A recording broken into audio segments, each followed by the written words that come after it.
This is the story of the fall of the Aztec Empire.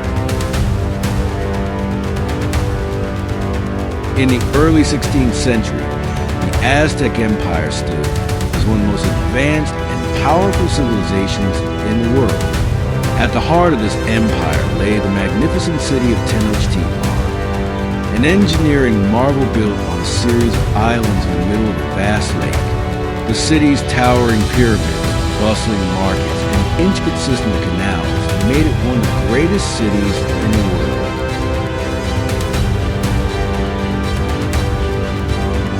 With a population that may have reached 200,000, Tenochtitlan was the capital of an empire that stretched across central Mexico. The Aztecs ruled with power and divine right, their priests performing blood rituals atop the pyramids to honor the gods. Yet, beneath the grandeur of the empire, tensions were brewing. The Aztecs had long subjugated neighboring tribes, demanding tribute and imposing their rule. Little did they know, this arrogance was the seeds of their undoing.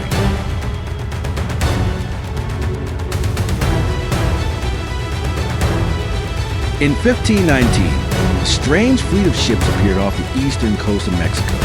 The Spaniards, led by Hernán Cortés, had arrived from across the ocean.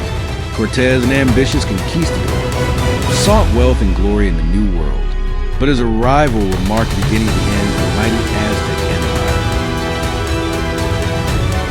The Aztec Emperor Moctezuma II, upon hearing rumors of strange men and their powerful weapons, began to fear what they might bring. Some believe Cortés might be the return of the god Quetzalcoatl, as prophesied by Aztec legend. Whether driven by fear or curiosity, Moctezuma decided to invite the Spaniards into his city, hoping to appease them with gifts.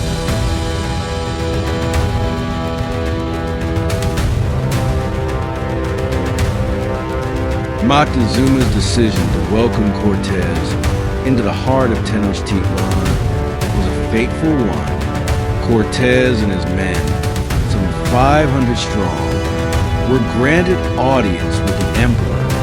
The Spaniards were awed by the splendor of the Aztec capital, and Moctezuma, in turn, was entranced by the foreign visitors and their strange ways. For days, they exchanged gifts and pleasantries.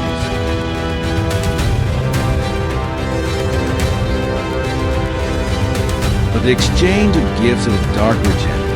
While Moctezuma hoped to control these foreign visitors with lavish offerings, Cortés had other plans. He quickly realized that Moctezuma's wealth and power could be seized for his own benefit. Within days, Cortés made a bold move. He took Moctezuma hostage, holding him in his own palace.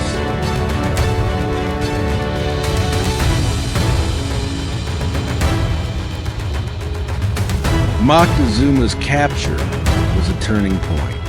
The Aztecs, enraged by the betrayal of their emperor, revolted against the Spanish invaders. The tension in Tenochtitlan reached a boiling point. The people, furious at the foreign occupation, rose up in defiance. Cortés, realizing the danger, ordered a hasty retreat. But Cortés, with his smaller but well-trained force, managed to escape the siege in what would later be called La Noche Triste, the Night of Sorrows. The Spanish forces fled the city in the cover of darkness, carrying their dead and wounded as they retreated into the night. The Aztecs believed they had won, but they could not yet foresee what was to come.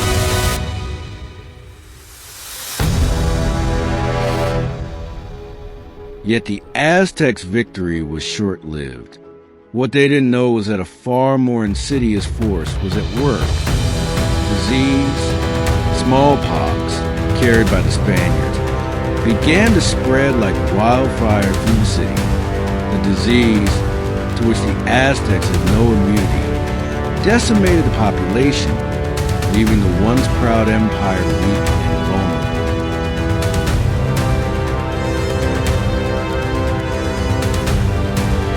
As the Aztec population dwindled, the Spaniards, reinforced by thousands of indigenous allies who had long resented Aztec rule, returned. The empire was no longer the force it once was. Cortés, now armed with the knowledge of the city's weaknesses, prepared to strike the final blow. In the spring of 1521, Cortés returned to Tenochtitlan with a massive army of over 1,000 Spanish soldiers and tens of thousands of indigenous allies. The siege of the city began.